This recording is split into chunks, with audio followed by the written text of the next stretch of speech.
Même un pied dans la tombe, l'autre est encore vif. Ce qui reste, c'est l'amour, évidemment.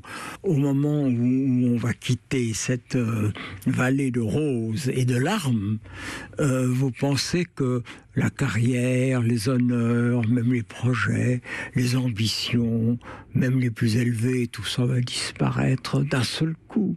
Qu'est-ce qui reste? L'amour, les gens qu'on a aimés, les gens qui vous ont aimé, peut-être un peu de ce qu'on a pu faire de moins mal. Je crois qu'il y a un bel avenir pour l'amour. Voilà, je pense que peut-être le livre va disparaître, peut-être que beaucoup de choses que nous avons connues vont disparaître. Je doute fort que l'amour disparaisse. Et vous reconnaissez bien sûr la voix de Jean d'Ormesson. C'était sur Europe 1 il y a quelques années. On l'a appris donc il y a 20 minutes. L'académicien s'est éteint cette nuit à l'âge de 92 ans, victime d'une crise cardiaque. C'est sa fille, Héloïse d'Ormesson, qui l'annonce ce matin.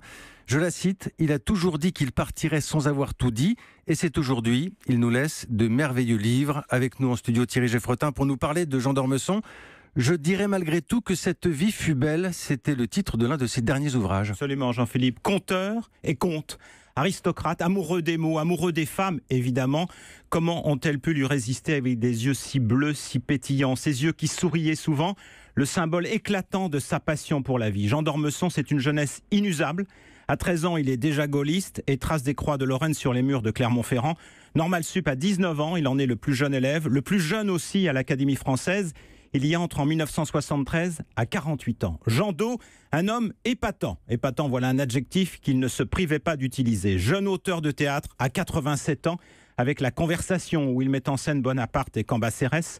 Au même âge, jeune acteur au cinéma dans Les Saveurs du Palais aux côtés de Catherine Fro. Écrivain, bien sûr. Son premier roman, L'amour est un plaisir, paraît en 1956. Il sera suivi de près de 40 livres en un demi-siècle. Et par une forme de consécration, l'entrée dans la collection La Pléiade en 2015. C'est lui d'ailleurs qui avait choisi les textes figurant dans ce volume. Un essai et 3 romans historiques. Jean d'Ormesson ne cachait pas sa fierté. Enfant, sa maman lui répétait « Surtout ne te fais pas remarquer, ne parle pas de toi ». Jean d'Ormesson n'a surtout pas suivi ce précepte. Et sa vie durant, il s'est appliqué à suivre le sien. Tout doit d'abord être plaisir. Merci Thierry Geffretin.